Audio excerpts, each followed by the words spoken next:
যে পরিবারটি আক্রান্ত হয়েছে আরজি করে তাদের পরিবারের সকলকে এবং ছাত্রছাত্রী বন্ধুদেরও আমি আপনাদের সকলের কাছে আজকে স্বাধীনতা আন্দোলনের আগের রাত সন্ধ্যেবেলায় ফ্রিডম অ্যাট মিডনাইট, ভারতবর্ষের স্বাধীনতা এসেছিল মধ্যরাতে, সেই প্রোগ্রামটা আমরা যতদিন রাজনীতি করি আমরা ততদিন এইভাবে স্বাধীনতা সংগ্রামীদের স্মরণ করি এবং আমরা তাদের শ্রদ্ধা জানাই যারা দেশের জন্য লড়াই করতে গিয়ে তাদের প্রাণ বলিদান দিয়েছেন। ফাঁসি একবার বিদায় দে মা, ঘুরে ঘুরে আসি, হাসি হাসি পড়ব ফাঁসি, দেখবে ভারতবাসী, যারা দেশের জন্য নিজেদের জীবন বিলিয়ে দিয়েছেন। আমি স্মরণ করি আজকের দিনে তাদের যারা দেশের জন্য লড়াই করেছে। অজস্র নাম, বলতে গেলে অনেক অভিযান শেষ হয়ে যাবে, তা সত্ত্বেও দু একটা নাম তো নিশ্চয়ই বলবো। মহাত্মা গান্ধীজি থেকে শুরু করে, নেতাজি সুভাষচন্দ্র বোস থেকে শুরু করে, মৌলানা আবুল কালাম আজাদ থেকে শুরু করে, বাবা সাহেব আম্বেদকর থেকে শুরু করে, দেশবন্ধু চিত্তরঞ্জন দাস থেকে, মাতঙ্গিনী হাজরা থেকে, ক্ষুদিরাম প্রফুল্ল চাকী, বিনয় বাদল দীনেশ থেকে, লাল বাল পাল থেকে শুরু করে একেবারে যারা সাংস্কৃতিক জগতেও সামাজিক নবজাগরণ ঘটিয়েছিলেন, বিশ্বকবি রবীন্দ্রনাথ ঠাকুর থেকে শুরু করে, ঈশ্বরচন্দ্র বিদ্যাসাগর থেকে শুরু করে, রাজা রামমোহন রায় থেকে শুরু করে সকলকে আমরা আজকের এই দিনে সম্মান জানাই। তাছাড়াও যে নামগুলো অজানা, অনেক মানুষ হারিয়ে গেছে যাদের নাম আজ পর্যন্ত কোনো বইয়ে লিপিবদ্ধ হয়নি বা তাদের নাম কেউ জানেও না। আমি ইতিমধ্যেই 4-5টা বই লিখেছি যাতে অজানা লোকেদের নামগুলোকে জোগাড় করে তুলে আনবার চেষ্টা করেছি ছড়াই ছড়াই। এই কাজটা আমি কন্টিনিউ করব। কিন্তু আপনারা কি জানেন, মুক্তির মন্দির সোপানো তলে কত প্রাণ হলো বলিদান, লেখা আছে অশ্রু জলে। গানটা কে গেয়েছিলেন, কোথায় ছিল তার বাড়ি? অনেকে গানটা ভালোবাসেন, গানটা জানেন, কিন্তু মানুষটা জন্মেছিলেন এই বেহালায়। সম্ভবত অঞ্জন, আমি তোমাকে নিয়ে গিয়েছিলাম রবীন্দ্রনগরে তার বাড়িতে তার মৃত্যুর আগে দেখা করতে। এরকম অনেক ঘটনা অনেকে আমরা জানি না।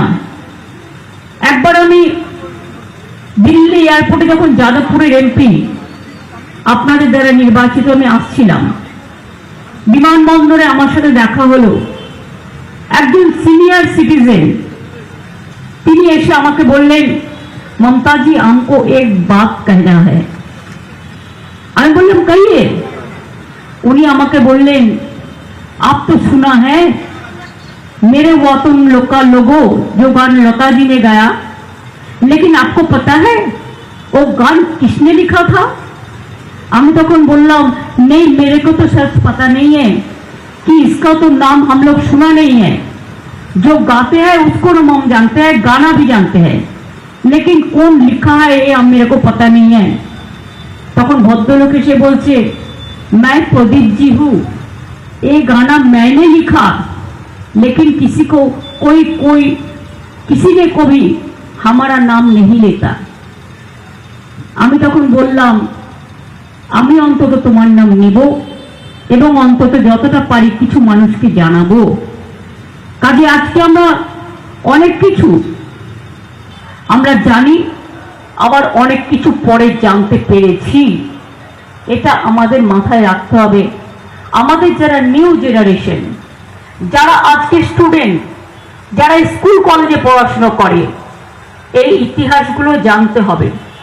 দেশকে জানতে গেলে কার কি কন্ট্রিবিউশন সেটা জানবার যেমন প্রয়োজন আছে, তেমনি যেটা আমার মাতৃভূমি, আমার পুণ্যভূমি, আমার পবিত্র ভূমি, আমাদের ধর্মভূমি, আমাদের কর্মভূমি, মনে রাখবেন তাকেও সম্মান জানাতে হবে।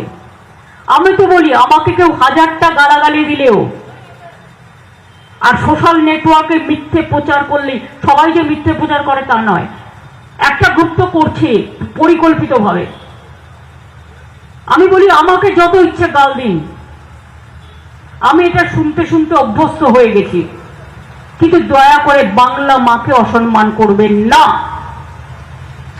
আমি আজকে বলতে বাধ্য হচ্ছি, আমি নির্বাচনের সময় আপনাদের এখানে এসেছিলাম এবং প্রতি বছর এই স্বাধীনতা দিবসের আগের দিন যে প্রোগ্রাম হয় সে প্রোগ্রামে আমি অংশগ্রহণ করি এবং আমার কিছু কথা বলি।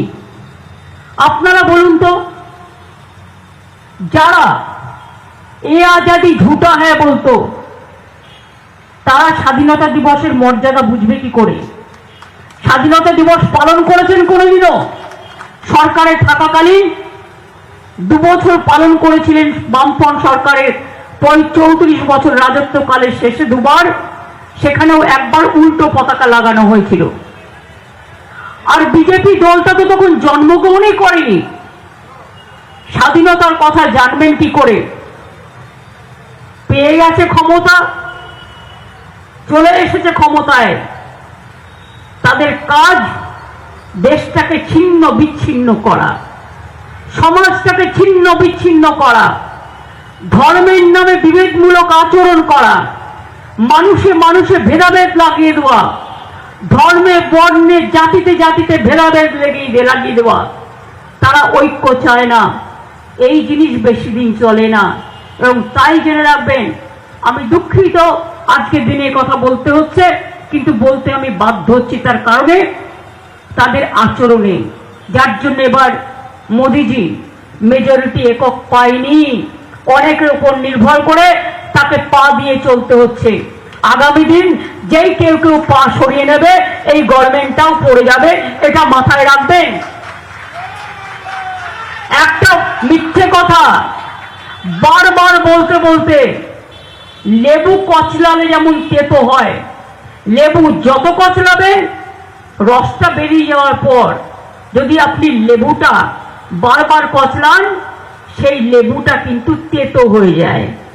মাথায় রাখবেন, যদি আমি আপনাদের জিজ্ঞেস করি 2-3টি ঘটনা যে আমরা কোনটা করিনি, কোন কাজটা করিনি, কোন সমবেদনাটা জানাইনি, কোন অ্যাকশনটা নিইনি।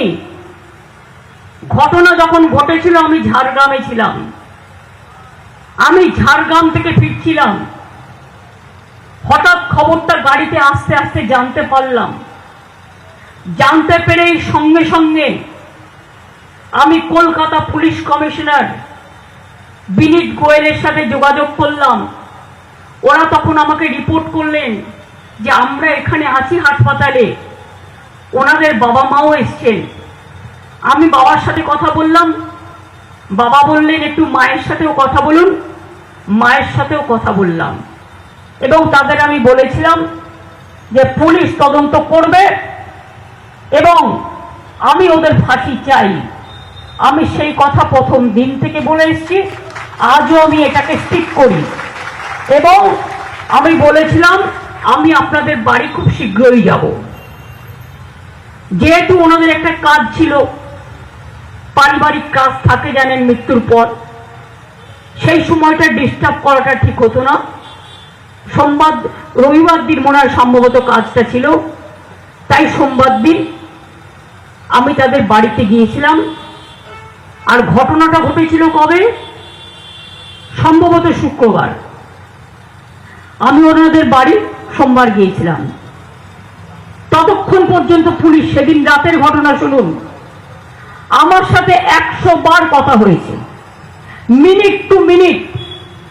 আমি সারা রাত ঘুমাইনি। আমার সাথে পুলিশ কমিশনার রাত 2টো পর্যন্ত কথা বলেছেন, এমনকি তার ডেড বডি যতক্ষণ ক্রিমেশন না হয়েছে পুলিশ এসকর্ট করে ডেড বডি নিয়ে গেছে এবং সারা রাত জেগে সিসিটিভি থেকে শুরু করে, জুডিশিয়াল ম্যাজিস্ট্রেট ডাকা থেকে শুরু করে,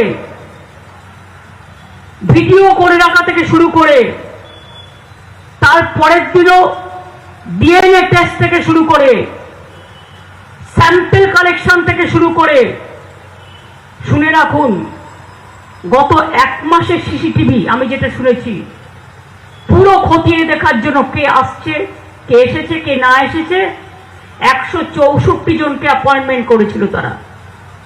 এবং 12 ঘন্টার মধ্যে আসল যে খুনি তাকে জেরা করে, তার এভিডেন্স পেয়ে তাকে জেরা করে 12 ঘন্টার মধ্যে তাকে অ্যারেস্ট করা হয়েছে। এবং শুধু তাই নয়, আমি রবিবার পর্যন্ত সময় দিয়েছিলাম, একটা ইনভেস্টিগেশন করতে একটু টাইম দিতে হয়। আমি হেলথ ডিপার্টমেন্টকে বলেছিলাম ইনভেস্টিগেশন করুন। আমি এমনি লোককে অ্যাকশন নিতে পারি না উইদাউট ইনভেস্টিগেশন, এটা মিনিমাম কার্টিসি। অনেক সিনিয়র ডাক্তারও আছে, অনেক জুনিয়র ডাক্তারও আছে। আমি জুনিয়র ডাক্তারদের যেমন ভালোবাসি, আমি সিনিয়র ডাক্তারদেরও রেসপেক্ট করি। আমি হেলথ ডিপার্টমেন্টকে বলেছিলাম আপনারা একটা তদন্ত করুন, করে দেখুন কার কার নেগলিজেন্স আছে। আমি আপনাদের 48 ঘন্টা টাইম দিলাম। 48 ঘন্টা টাইম দেওয়ার পরে তারা আমাকে যখন জানালো, আমি সবাইকে একধার থেকে ট্রান্সফার করে দিলাম, আমি কাউকে ওখানে রাখিনি। আপনাদের বুঝতে হবে, উইদাউট এভিডেন্স আমি যদি নির্দোষী লোককে অ্যারেস্ট করি, ওই তো দেখতে পাচ্ছেন ধনঞ্জয় ভট্টাচার্যের কেস, যে সাক্ষী দিয়েছিল চট্টোপাধ্যায়, যে সাক্ষী দিয়েছিল, সে এখন বলছে আমি পাপ বোধ করছি। আমাকে শিখিয়ে দেওয়া হয়েছিল যে তুমি তার বিরুদ্ধে বলো। লোকটা তো চলে গেল, যে দোষী ছিল না। আর যে দোষ করলো তাকে সেদিন বামফ্রন্ট সরকার মদত দিয়েছিলেন। I am sorry to mention the name. Buddhadeb বাবু মারা গেছেন, প্রয়াত হয়েছেন, তার আমলে অনেক ঘটনা ঘটেছে, আমি সেগুলো পরে আসছি, কিছু বলবো।